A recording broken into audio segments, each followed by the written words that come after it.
हरि जय नित्यानंद जय अद्वैत चंद्र जय गौर भगत वृंद जय रूप सनातन भट्ट रघुनाथ श्रीजीवी गोपाल भट्ट दास रघुनाथ এই ছয় গোসাই করো চরণ বন্দন যাহা হইতে বিঘ্ন নাশ অভিষ্ট পূরণ। এই ছয় গোসাই প্রভু কর মোরে দয়া আমি চরণে শরণ নিলাম দেহ পদ ছায়া। সব শ্রোতা বৈষ্ণবের করি চরণ বন্দন কৃপা করি মোর মাথে দেহ শ্রীচরণ। সব শ্রোতা বৈষ্ণবের পাদে মোর কোটি নমস্কার সর্বে পদ ধুলি দেহ মস্তকে আমার। হৃদয়ে স্ফুরণ করাও যে ওহাই কহাও বাণী কি কহিয়ে ভালো মন্দ কিছুই না জানি। নিতাই গৌর হরি बोल जय जय श्री राधे श्याम बल भक्त वत्सल भगवान की।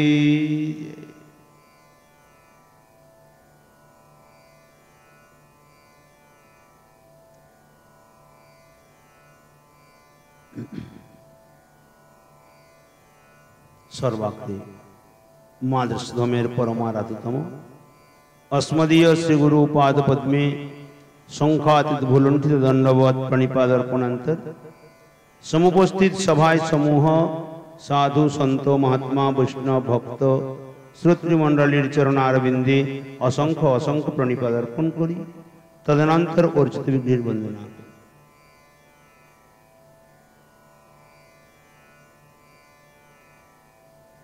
जय जय श्री राधारमण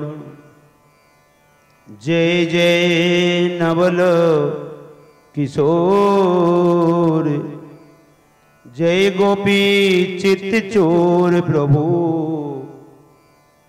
जय जय माखन चोर। राधे मेरी स्वामिनी मैं राधे को दास जन्म जन्म मोहे दीजियो श्री वृंदावन वास। सब द्वारन को छोड़ के राधे आयो तेरो द्वार श्री वृषभानु की लाडली निक मेरी ओर निहार। श्री राधा रानी की जय वृषभानु दुलारी की जय कीर्तिदा कुमारी की जय जय जय श्री राधे श्याम निदाई गौर हरि बोल।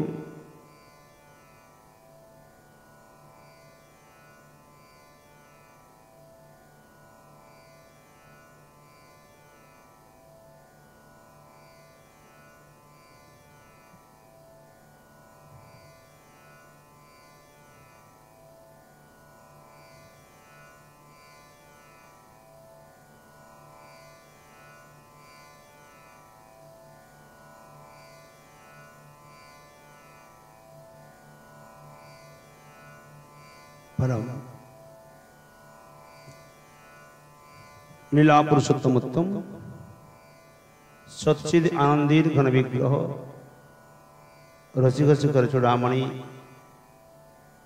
आनंद कंद श्रीबाल मुकुंद ललित साक्षात वाग्मय प्रतिमूर्ति पुराण चक्रवर्ती पुराण सम्राट पुराण मुकुटमणि श्रीमद् भागवत महापुराण रूपी ग्रंथ महाराजेर नित्य प्रति कथामृत आस्वादने कल सायंकालीन कहते আমরা प्रथम स्कंदेर चतुर्थ अध्याय पर्यन्त आस्वादन करेছিলাম। अद्य पंचम अध्याय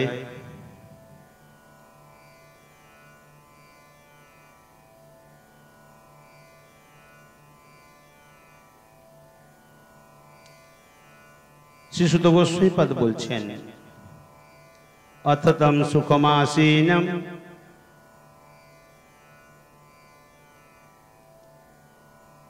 उपासीनं प्रियश्रवाः देवर्षि प्राह विप्रर्षिं वीणापाणि स्मयन्निव।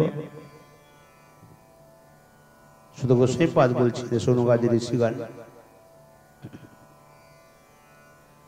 অনন্তর মহাযশালী বীণাপাণি দেবর্ষি নারদের মুখে উপবেশন সুখী নারদজি সুখে উপবেশন করিয়া নিকটে উপবিষ্ট সেই ব্রাহ্মণ ঋষি বেদব্যাসকে ঈষৎ হাস্য করিতে করিতে কহিতে লাগিলেন।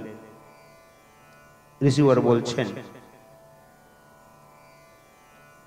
শ্রী নারদজি বলছেন,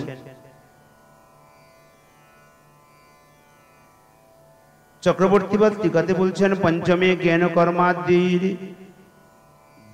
বৈয়র্থমুপাদানম ভক্তিম কীর্তন মুখ্যাঙ্গম নারদস্তমুপাদিশত। এই পঞ্চম অধ্যায়ে দেবর্ষি নারদ ব্যাসদেবকে জ্ঞান ও কর্মাদির বিফলতা প্রদর্শন করত কীর্তনই যাহার মুখ্য অঙ্গ সেই ভক্তির উপদেশ করিলেন। এখানে বড় সুন্দর একটা কথা বলেছেন বেদব্যাসজি মহারাজ। প্রথমে তার নাম কি ছিল? শ্রীকৃষ্ণ। দ্বীপে জন্ম নিলেন বলে তার নাম হলো দ্বৈপায়ন। এক বেদকে তিনি চার ভাগে ভাগ করলেন, চতুর্বেদ করলেন, ঋক্ সাম যজু অথর্ব। এই জন্য নাম হলো বেদব্যাস। কিন্তু বেদের এই অর্থকে সবাই বুঝতে পারে না। স্ত্রী শূদ্রাদির এতে কোনো অধিকার নেই,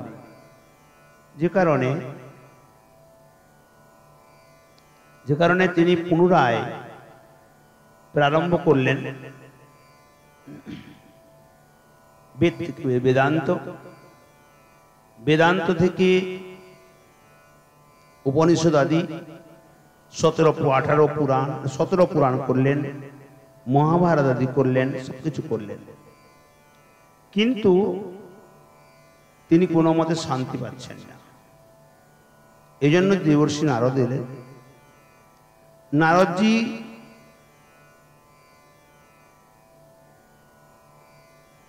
বেদব্যাসজিকে বললেন, হে ব্যাস, বেদের তিনটি কাণ্ড, একটি জ্ঞান কাণ্ড, একটি কর্মকাণ্ড, আর একটি উপাসনা কাণ্ড। জ্ঞান কাণ্ডে বিবিধ প্রকার জ্ঞানের পর্যালোচনা, ভগবত তত্ত্ব নিয়ে হোক, কিন্তু কেউ আত্মা রূপে দেখে, কেউ পরমাত্মা রূপে দেখে, কেউ নিরাকার ব্রহ্ম রূপে দেখে। জ্ঞানীগণ অধিকাংশ নিরাকার ব্রহ্ম রূপেই দেখেন। কর্মচার যারা কর্মী তারা স্বর্গপ্রাপ্তির নিমিত্ত করে কর্মকাণ্ড, আর উপাসনা কাণ্ড ভক্তিকাণ্ড। ভক্তিকাণ্ড বিস্তার পূর্বক বর্ণন করেন নাই বেদব্যাসজি। এই জন্য এই অধ্যায়ে নারদজি ব্যাসদেবকে জ্ঞান ও কর্মাদির বিফলতা, এই জন্য অধিক কর্মকাণ্ডের মধ্যে কখনো মনকে ডুবাতে নাই। ব্যাসদেবকে দেখালেন কি জ্ঞান কাণ্ড এবং কর্মকাণ্ডের বিফলতা দেখালেন, প্রদর্শন করলেন। কীর্তনই যাহার মুখ্য অঙ্গ সেই ভক্তি উপদেশ করলেন। যে ভক্তির দ্বারা ভগবত প্রাপ্তি হওয়া যায় সেই ভক্তিকে উপদেশ করলেন। নারদজি বলছেন, হে পারাশর্য মহাভাগ ভবতঃ কচ্চিদাত্মনা পরিতুষ্যতি শারীর আত্মা মানসৈব বা। হে মহাত্মা, হে পরাশর নন্দন, আপনার শরীর অভিমানী অথবা মনো অভিমানী আত্মা যথাক্রমে শরীর ও মনের দ্বারা সন্তুষ্ট আছে।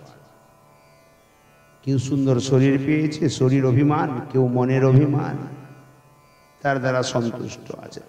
সন্তুষ্ট আছে তো? প্রশ্ন করলেন। ঠিক আছে, চক্রবর্তী বলছেন, শরীর বলিতে শরীর অভিমানী আত্মা। যেমন বাইরে থেকে একটা রিক্সাকে দেখলে কি বলা হয়? হে রিক্সা, হে রিক্সা, ডাকা হয় না? রিক্সা শোনে না রিক্সাওয়ালা শোনে? রিক্সা তো শোনে না, রিক্সাওয়ালা শোনে। সেই প্রকার যদি একটা মানুষকে দেখে বলা যায় এই আত্মা, এই আত্মা, শুনবে না কি ভুল করে? মানুষের নাম ধরে ডাকা হচ্ছে, কিন্তু বাস্তবিকতা এই নামটি আত্মার নাম। অথবা যদি শরীরের নাম হয় তাহলে আত্মার সঙ্গে শরীরের সম্বন্ধ নেই। আর যদি আত্মার নাম হয়, শরীরটা তো আত্মা নয়।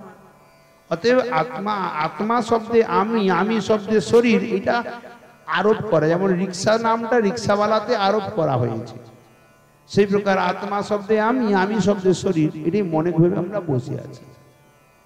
এই জন্য কি বলা হয় শরীর অভিমানী আত্মা। আত্মার সহিত অর্থাৎ সেই শরীরের সহিত আত্মা তুষ্ট আছে তো? তুমি তোমার আত্মার সহিত শরীর তুমি তুষ্ট আছো তো? আর যদি মানস আত্মা অর্থাৎ মনের অভিমানী আত্মা, সেই মনের সহিত পরিতুষ্ট রইয়াছ তো? নারদজি ব্যাসজিকে প্রশ্ন করছেন। পরাশর্য অর্থাৎ মহামুনি পরাশরের পুত্র, মহাভাগ, মহাভাগ্যবান, এই দুইটি সম্বোধনের দ্বারা পৈতৃক স্বীয় প্রভাব, মহাপ্রভাবশালী তোমার এই বিষণ্ণতা কেন? তোমার মনে এত দুঃখ কেন? কারণ তুমি পরাশর ঋষির নন্দন, অর্থাৎ ঋষি বংশে তোমার জন্ম, তুমি মহাভাগ্যবান, তোমার মনে দুঃখ কি কারণে? জিজ্ঞাসিতম সুসম্পন্ন মপিতে মহদদ্ভুতম কৃতবান ভারতম জন্তুম সর্বার্থ পরিবিংহিতম। ধর্মাদি যে কিছু জানিবার আপনার ইচ্ছা ছিল, সেই সমুদায় আপনি সম্যক জ্ঞাত হইয়াছেন। কি বলছেন? নারদজি ব্যাসকে বলছেন যে তুমি যা কিছু ধর্মাই তোমার জানার ইচ্ছা ছিল, তুমি সবকিছু জেনে গেছো, তোমার বাকি নেই। অনুষ্ঠান করিয়াছেন, যেহেতু আপনি পরম আশ্চর্য ধর্ম, অর্থ, কাম, মোক্ষ চতুর্বর্গ তথা পূর্ণ পরিপূর্ণ মহাভারত রচনা করিয়াছেন। যেহেতু ধর্ম, অর্থ, কাম, মোক্ষ চারটি বস্তু সম্বন্ধে মহাভারতে পূর্ণ বর্ণন করা হয়েছে, তার অর্থ তুমি পূর্ণরূপে বিষয়ে জ্ঞাত আছো। তথাপি তোমার মনে দুঃখ, শান্তি নেই। ধর্মে চার্থ চ কামে চ মোক্ষে চ ভরতর সভা যদি হন্তি যদি হাস্তি তদন্যত্র জন্যে হাস্তি ন তৎকচিৎ। বৈশম্পায়ন ঋষি বলেছেন জন্মেঞ্জয়ের প্রতি।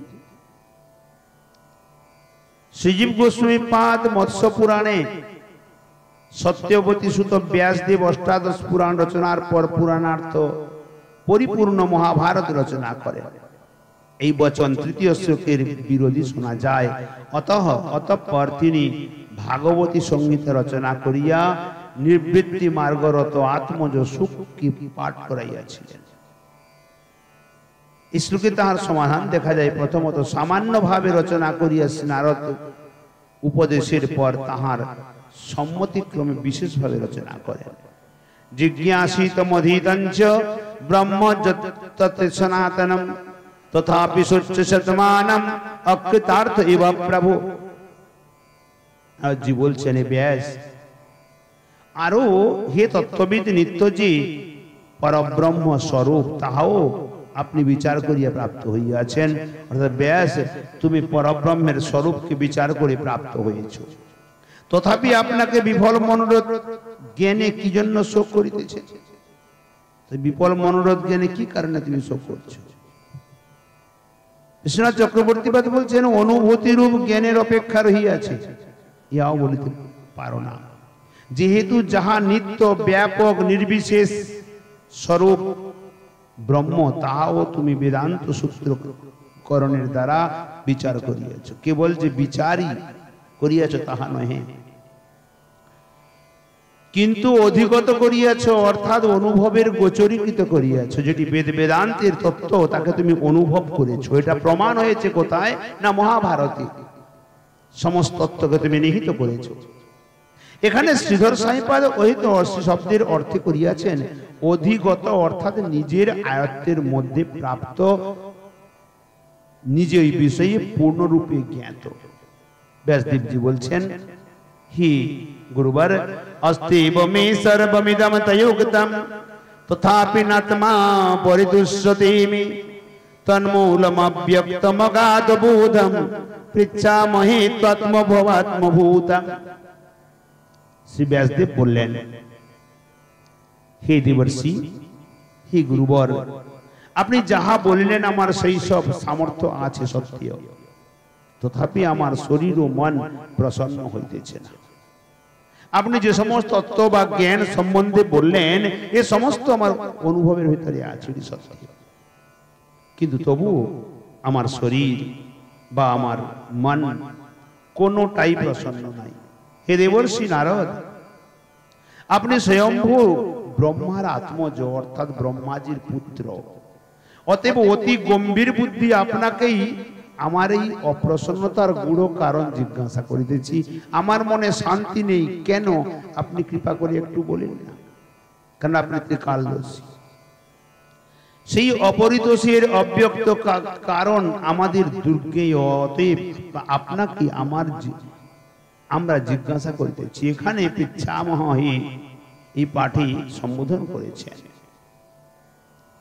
এদের অর্থগত সামান্য পার্থক্য রয়েছে। সকলের জন্য জিজ্ঞাসা করিতেছি, আর পিচ্ছামহে আমার জন্য জিজ্ঞাসা করিতেছি।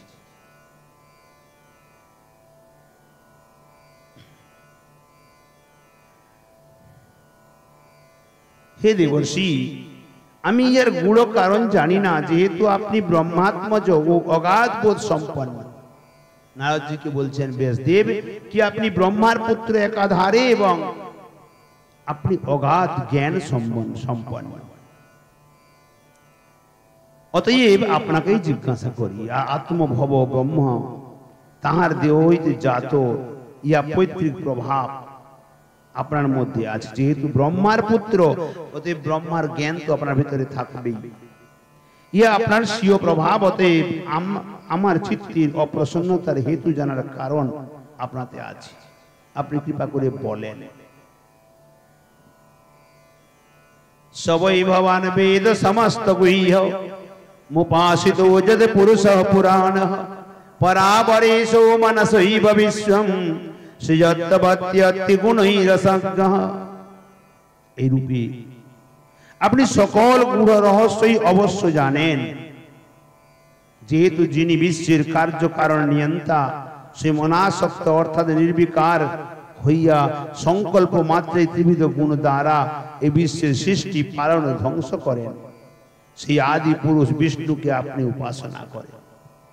এক কথায় আপনি ভগবান বিষ্ণুর পরম ভক্ত। সুতরাং আপনি এই বিষয়ে বিস্তার বলতে পারবেন। আমার মনের স্থিতি সম্বন্ধে কৃপা করে আপনি বলেন।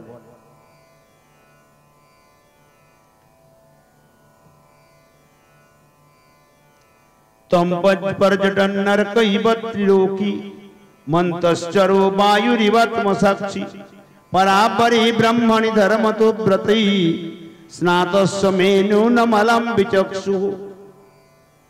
হে ভগবান, আরো আপনি ত্রৈলোক্য পরিভ্রমণ করিয়া সূর্যের ন্যায় সর্বদর্শী। দেবর্ষি নারদ সম্পূর্ণ ত্রিভুবনের মধ্যে নির্বিবাদে ভ্রমণ করেন, কোথাও বাধা নেই। তাহলে উনি সব সর্বদর্শী, সব কিছু দেখতে পান।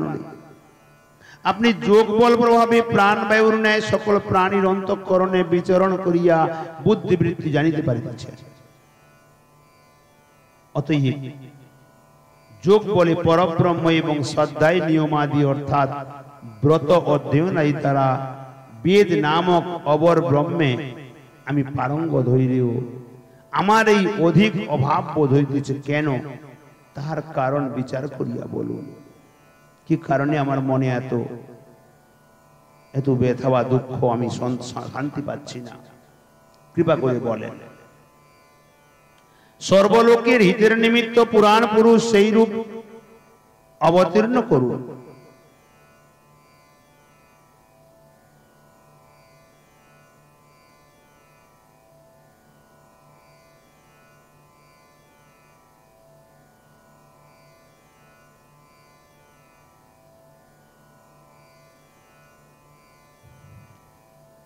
সর্বলোকের হিতের নিমিত্ত পুরাণ পুরুষ সেই রূপে অবতীর্ণ আপনি, অতএব আজ আমার মঙ্গল বিধান করুন। ইহা বলিতেছেন ত্রিভুবন পর্যটন করিতে করিতে। আপনি সূর্যের ন্যায় সর্বদর্শী, প্রাণ বায়ুর মতো সকলের অন্তরে বিচরণশীল। ব্যাসদেব বলছেন দেবর্ষি নারদকে, এবং আত্মার ন্যায় সাক্ষী অর্থাৎ সর্বজীবের বুদ্ধিবৃত্তির জ্ঞাতা। অতএব পরব্রহ্মে ধর্মত অর্থাৎ যোগ বলে নিষ্ণাতস্য কুশল। আমার যাজ্ঞবল্ক্য ঋষিও তাই বলিয়াছেন। সুতরাং আপনি কৃপা করে আমার অন্তঃকরণে অসন্তোষের কারণ কি আপনি বিচার করিয়া বলুন। নারদজি বলছেন, হে ব্যাস, ভবতানুদিত প্রায়ম যশো ভগবতো মলম যেনৈ বাসৌ নতুষ্যেত মনো মন্যে তদ্দর্শনম খিলম। শ্রী নারদ বলছেন, হে মহর্ষি, আপনি শ্রীহরির পুতলীলা মহিমা স্পষ্টভাবে কীর্তন করেন, খুব ভালোভাবে কীর্তন করেন। আপনি কীর্তন করেন নাই, কাকে বলছেন? কি বললেন? শ্রী দেবর্ষি নারদ বলছেন, হে মহর্ষি, কাকে বলছেন? বেদব্যাসজিকে। আপনি শ্রীহরির পুত লীলা মহিমা স্পষ্টভাবে কীর্তন করেন নাই। সেই ভগবত কথা কীর্তন ব্যতীত যে ধর্মাদি জ্ঞানের অনুশীলনে ভগবান শ্রীহরির সন্তোষ হয় না, সেই জ্ঞানকেই অপূর্ণ, হেয় বা অভাবযুক্ত মনে করি। সে জ্ঞান ভগবত গুণানুকীর্তন করতে পারে না, সে জ্ঞান অপূর্ণ, সে জ্ঞানের কোনো মূল্য নেই। ঠিক আছে, চক্রবর্তীবাদ বলছেন, শ্রী নারদ বললেন, তুমি যাহা বলিয়াছ তাহা অনুক্ত প্রায়, অর্থাৎ না বলার যতই, যেহেতু ভগবানের যশ এবং সর্বস্বরূপ হইতে শ্রী ভগবত স্বরূপের উৎকর্ষ, তাহার সর্বোৎকর্ষ প্রকাশিনী লীলা বা ভক্তির কথা তুমি বিশেষভাবে বলো নাই। যদি বলেন ব্রহ্ম মীমাংসায় বেদান্ত দর্শন আমা কর্তৃক বিরচিত হইয়াছে, তাহার উত্তরে বলিয়াছেন, যাহার দ্বারা সেই ভগবান তুষ্ট হন না, সেই দর্শন শাস্ত্রও হেয়, অপূর্ণ, নিষ্ফল বলিয়া মনে করি। সেই দর্শন প্রণেতা তোমারই যদি চিত্তের অপ্রসন্নতা হয়, তাহা হইলে পুনঃ পুনঃ অধ্যয়ন করিয়া সেই দর্শন শাস্ত্রের অভ্যাসকারীদের কি করিয়া চিত্তের প্রসন্নতা হইবে, এই বিষয়ে তুমি প্রমাণ। যথা ধর্মদয়শ্চার্থা মৌন বীর্যানুকীর্তিতাঃ ন তথা বাসুদেবস্য মহিমা হ্যনুবর্তিনঃ, ন তথা বাসুদেবস্য মহিমা হ্যনুবর্ণিতঃ।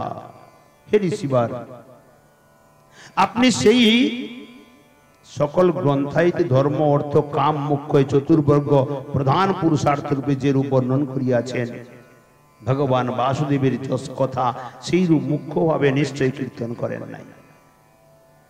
দেবর্ষি নারদ বেদব্যাসজিকে বলছেন, হে ব্যাস, এই সংসারে তুমি যত শাস্ত্র রচনা করলে, বেদ, পুরাণ, ইতিহাস, উপনিষদ, মহাভারত, সর্বত্র জ্ঞানকাণ্ড, কর্মকাণ্ডকে তুমি বিস্তার করে বর্ণন করেছ, কিন্তু ভগবানের গুণগাথা, উপাসনা কথা তুমি মুখ্যভাবে কোথাও কীর্তন করো নাই।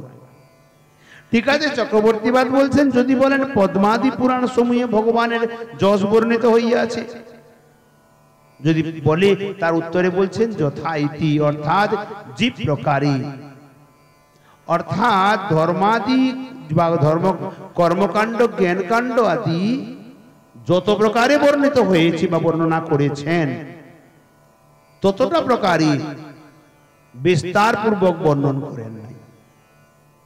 অর্থাৎ ধর্মাদি ও বাসুদেবের মহিমা হইতে অতি নিকৃষ্ট ধর্মাদি ও প্রকারে পুরুষার্থ রূপে পুনঃ পুনঃ কীর্তন করিয়াছে। ধর্মাদি বিষয়ে, জ্ঞানকাণ্ড বা কর্মকাণ্ড বিষয়ে, সাংসারিক জগতের ধর্ম, অর্থ, কাম, মোক্ষ লাভের নিমিত্ত যে সমস্ত কর্মকাণ্ড, তাকে তুমি বারংবার পুনঃ পুনঃ বিস্তার পূর্বক বহু শাস্ত্রে বর্ণন করেছ, কিন্তু সেই প্রকার ভগবানের গুণগাথা লীলাকে বর্ণন করো নাই। সেই রূপ প্রাধান্য ভাবে বাসুদেবের মহিমা বর্ণিত হয় নাই। যে ভগবানের মহিমা পুরুষার্থের শিরোমণি, অর্থাৎ ধর্ম, অর্থ, কাম, মোক্ষ চতুর্বর্গ পুরুষার্থের উপরে বিরাজমান যে পুরুষার্থ, জীবের চরম ও পরম প্রয়োজন, তাহা পুরুষার্থ রূপেও বর্ণিত হয় নাই। সেই শাস্ত্রে ভগবানের মহিমা বারবার বর্ণিত হইলেও পরিশেষে উহা মোক্ষের সাধনত্ব রূপে উক্ত হইয়াছে। অতএব অতি আদরণীয় বস্তুর আদরের অভাব চিত্তের অপ্রসন্নতা কি জন্য আনয়ন করিবে না? যদি অত্যন্ত আদরণীয় বস্তুর আদরের অভাব হয়, তাহলে কি চিত্তের অপ্রসন্নতা আনয়ন করে না? অর্থাৎ চিত্তে প্রসন্নতা কখনো আসবে না। যদি বলেন পুণ্যতীর্থ সমূহে মুক্তি মহাফল, যে পুণ্যতীর্থ সমূহে মুক্তি মহাফল না মুক্তগণের প্রার্থনীয় যে শ্রীহরির ভক্তি, তাহা মথুরাতেই লভ্য হয়। দেখা যায় মথুরাতে শ্রীগীতাতেও যিনি ব্রহ্মে অবস্থিত ও প্রসন্ন চিত্ত, যিনি শোকে উদ্বিগ্ন হন না ও কোনো প্রকার আকাঙ্ক্ষা করেন না, এবং যিনি সর্বভূতে সমদর্শী, তিনি আমার পরাভক্তি লাভ করিয়া থাকেন। আমার পরাভক্তি অর্থে শ্রেষ্ঠ ভক্তি লাভ করিয়া থাকেন ইত্যাদি বহু স্থানে কোথাও মোক্ষের উপরেও ভক্তি উক্ত হয়েছে। এর উত্তরে বলছেন অনু, অর্থাৎ ভক্তি বিনা কোন সাধন দিতে না রে ফল। ভক্তি ব্যতিরেকে কোন সাধন ফল দিতে পারে না। পুনঃ পুনঃ বর্ণিত হয় নাই ভক্তি কথা। ব্রহ্মসূত্রে আনন্দময় ব্যাসাদ, অর্থাৎ ব্রহ্মের অনুশীলন করিলে নিরবচ্ছিন্ন আনন্দের সঞ্চার হয়। এই জন্য তাহার নাম আনন্দময়। এখানে অভ্যাসেরই পুনঃ পুনঃ অনুশীলনেরই শাস্ত্র তাৎপর্য জ্ঞাপকত্ব রূপে বলা হইয়াছে।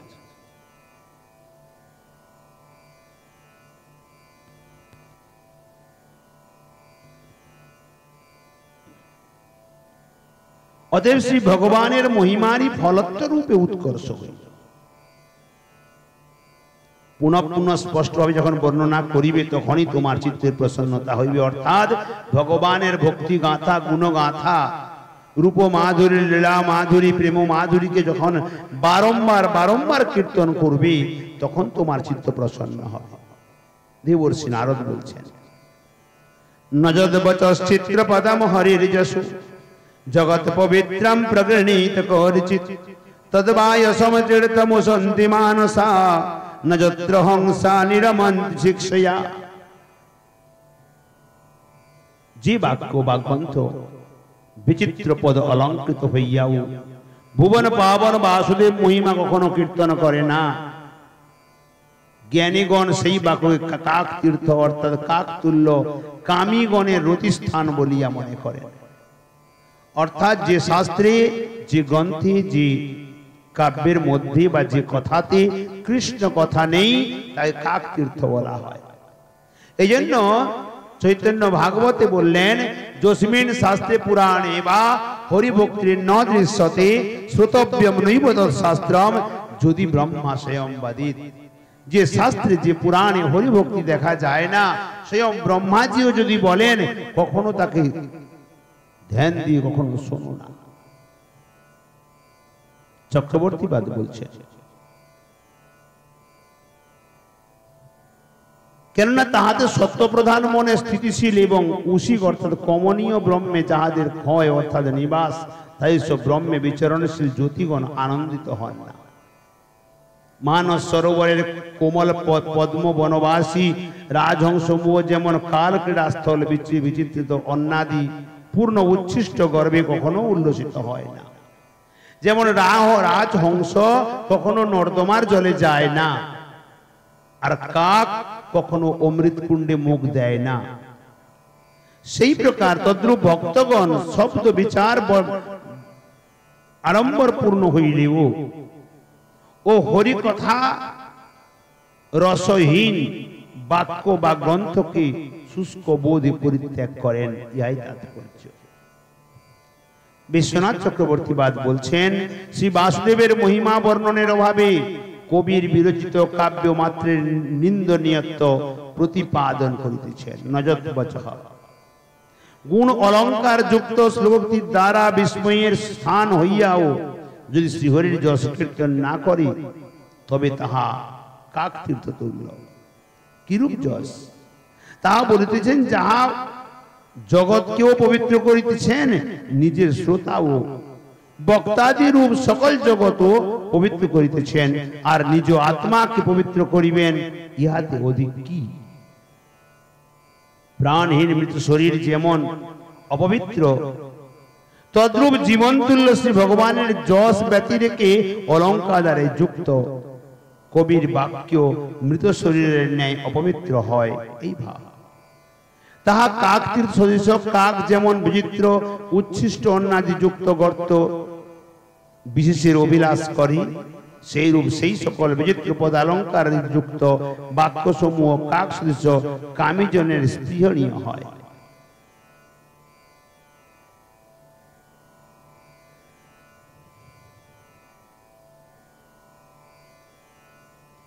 তদ্বাগ বিসর্গ জন তাগ বিপ্লব যস্মিন প্রতি শ্লোকম অবদ্ধবত্যপি নামানন্তস্য সংকিতানি যত শৃণবন্তি ধায় গায়ন্তি গৃণন্তি সাধব। যে বাক্যে বা গ্রন্থে ভগবান অনন্ত দেবীর মহিমা পর নাম সমূহ বর্ণিত আছে, তাহার প্রতি শ্লোক অপশব্দাদি যুক্ত হইলেও অর্থাৎ প্রসাদ গুণ না থাকিলেও সেই বাগ বিন্যাস লোকের পাপ বিনাশ করে। কেননা সেই নাম সমূহ সাধুগণ বক্তা থাকিলে শ্রবণ করেন, কেহ না থাকিলে নিজেই গান করেন এবং শ্রোতা থাকিলে কীর্তন করেন।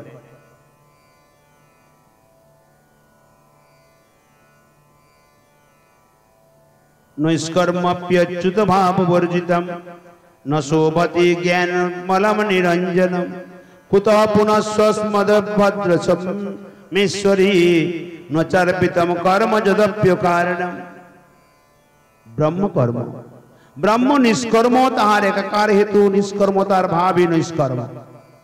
কামনাময় কর্মহীন ব্রহ্মজ্ঞান উপাধি নিবৃত্ত হইলেও অচ্যুত ভাব অর্থাৎ ভক্তি বিরহিত হইলে অধিক শোভা পায় না। তখন সাধন ও সিদ্ধকালে দুঃখরূপ কার্যকর্ম এবং অকাম কর্ম যদি ভগবানের সমর্পিত না হয়, তাহলে উহা আবার কি প্রকারের শোভা পায়, অর্থাৎ তাহা যে শোভা পায় না তাই বলা বাহুল্য। কেননা উহা বহির্মুখী সত্য শোধক ভাবহীন।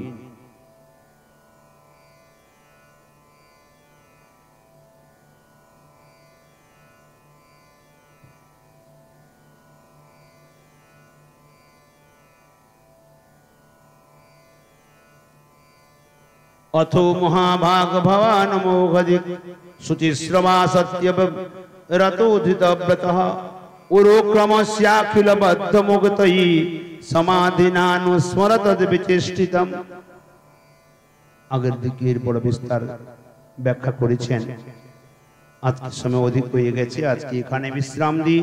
যাবতীয় ভুল ত্রুটি আছে সবাই মিলে এক অবোধ মূর্খ বালক মনে করে কৃপা করে ক্ষমা করে দেবেন। নিতাই গৌর হরি বল, জয় শ্রী রাধে শ্যাম। বল ভক্ত বৎসল ভগবান কি জয়।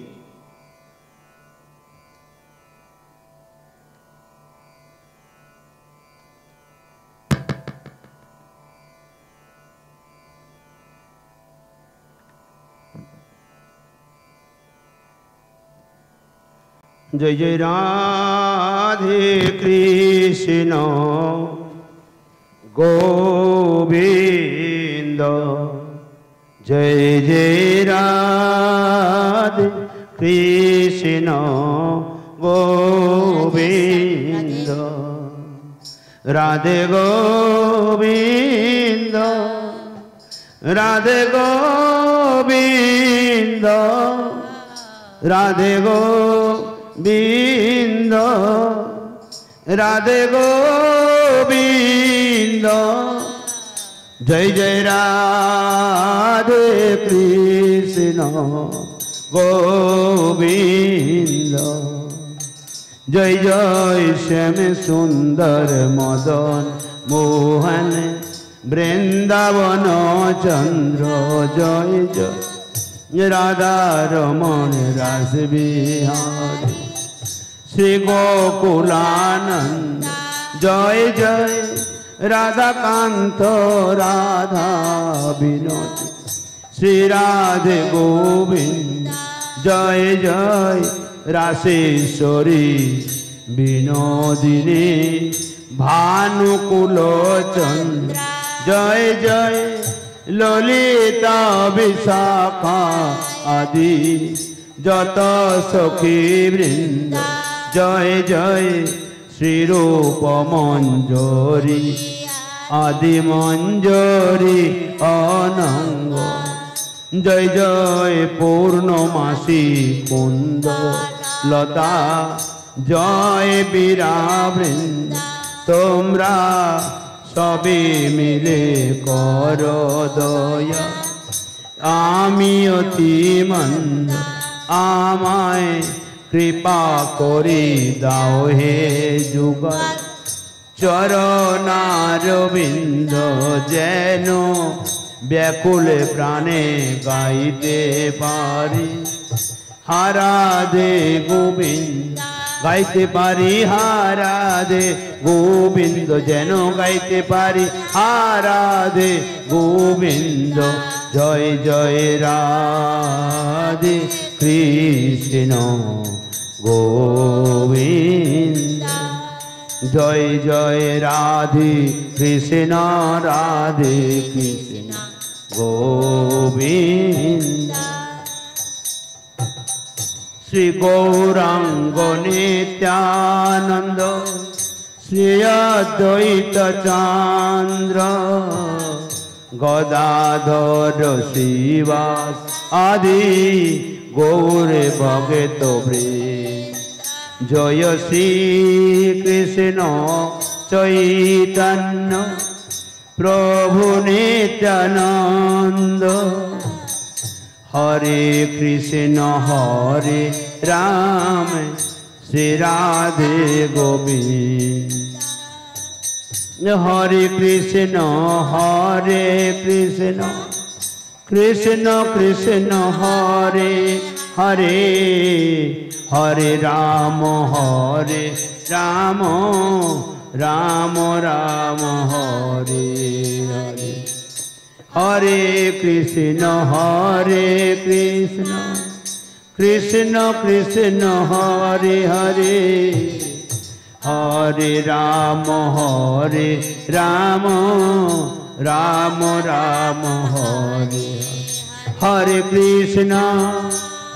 कृष्ण कृष्ण कृष्ण हरे हरे हरे राम राम राम राम हरे हरे निदाई गौर हरि बोल जय श्री राधे श्याम बोल भक्त वत्सल भगवान की जय सपार सदगुरुदेव भगवान की जय श्रीमद् भागवत महापुराण की जय श्री सुखदेव गोस्वामी जी महाराज की जय श्री व्यास जी महाराज की जय श्री परीक्षित जी महाराज की जय श्री राधा माधव लाल की जय वृंदे महारानी की जय तुलसी महारानी की जय भक्ति महारानी की जय गुरुराज महाराज की जय राधा कुंड श्याम कुंड की जय सौपस्ती भक्त मंडली की जय अपन अपन श्री गुरु महाराज की जय जय जय श्री राधे श्याम हृदय गौर हरि बोल बोल भक्त वत्सल भगवान की जय।